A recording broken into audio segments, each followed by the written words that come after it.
Nowadays, you probably have a lot of debates with your parents. One of the debates you probably have a lot is to ask your parents to buy you a smartphone.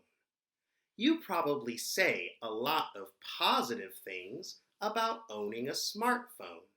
You probably say it's a good device to have in an emergency situation where you need to immediately call or message your family. Your parents maybe say a lot of negative things.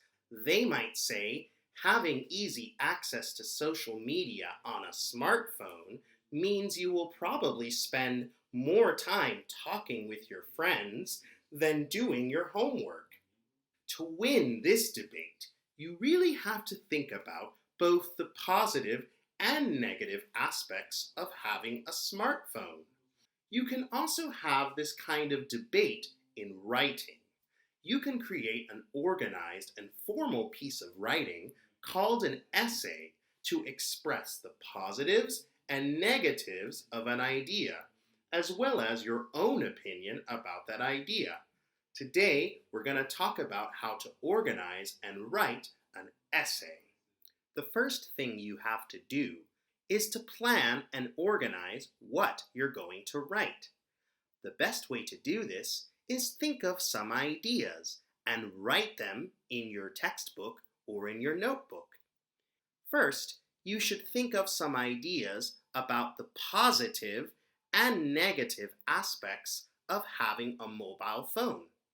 We call the positive aspects of something the pros. One pro of a child having a mobile phone or a smartphone is that you can easily communicate with your parents in an emergency.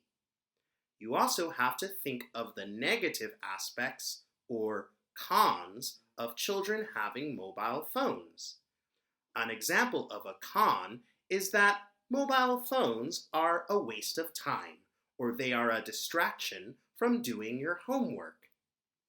Now what you should do is complete the chart in exercise 15 and write down some of your ideas about the pros and cons of children having mobile phones. This will help you organize your essay better and to write a better essay. Now that you have written lots of ideas of pros and cons of having a mobile phone, you're ready to organize your ideas and start writing your essay. Your essay should have 4 different paragraphs. Remember that a paragraph is a group of sentences that are organized to represent one big idea. In each paragraph, you're going to focus on one big idea. The first paragraph is an introduction. You should say something interesting to attract the reader's attention and explain why you are writing. Remember, you are writing about the pros and cons of children having a mobile phone. In the second paragraph, you're going to talk about the pros. Here, you can use your notes to help you. Focus only on the most important arguments. And to make your arguments more interesting, you should explain why these are pros. For example, a pro of having a smartphone is you can easily communicate with your parents in an emergency. This is important because in an emergency, reacting in a short period of time is critical. In the third paragraph, you have to talk about the cons. Again, you can use your notes to help you. Focus only on the most important arguments and explain why these arguments are relevant. The fourth and final paragraph is the conclusion. There are 2 things you have to do.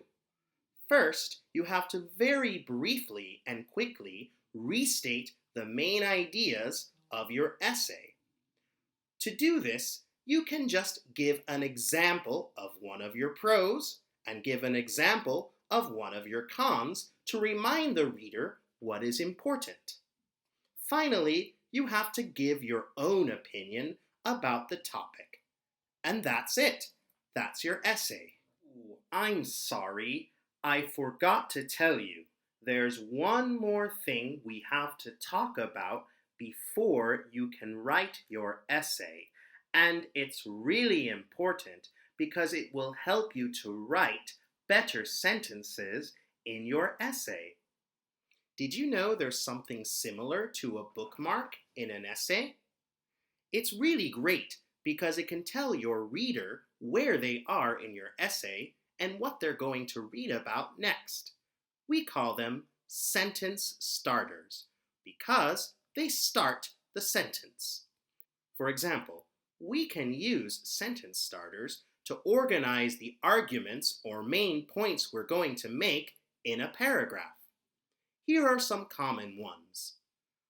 Firstly, followed by a comma, or first of all, followed by a comma, is used to start the sentence where you're going to make your first argument or first point. Secondly, with a comma, or second of all, followed by a comma, is used for the sentence where you're going to make your second point or second argument. After that, you have a few options. You can say, in addition, followed by a comma, to make your next argument. Or you can also say, also, followed by a comma. Then, when you're ready to finish your paragraph, a good sentence starter is finally, followed by a comma. We can also use sentence starters to compare and contrast different ideas in the same paragraph. Here's an example. Some children use their mobile phones responsibly. However, other children don't use their mobile phones responsibly. On the one hand, some children use their mobile phones to do their homework. On the other hand, lots of children use their mobile phones for games and social media, whereas some children use their mobile phones responsibly, other children don't. However, on the one hand, on the other hand, and whereas are great expressions for comparing and contrasting different ideas.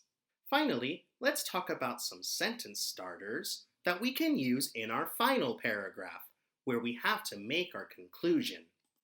Remember, there are two parts of the conclusion. In the first part, we have to restate the main ideas of the previous paragraphs. To start these sentences, we can say, to sum up, followed by a comma, or in conclusion, followed by a comma. Again, these are sentence starters for when you want to restate the main ideas of your essay. In the next part of your conclusion, you have to talk about your opinion. You can start these sentences by saying, in my opinion, followed by a comma. You can also say, I personally feel that, or I firmly believe that, followed by your opinion. Again, these are sentence starters that are used for the sentences where you're going to express your opinion about the topic of the essay. And now you should have planned and organized your essay, and you are ready to write. Don't make it very stressful. It's only about 100 words, and you will find after you start writing, it will be easy to write 100 words or even more. Have fun and good luck.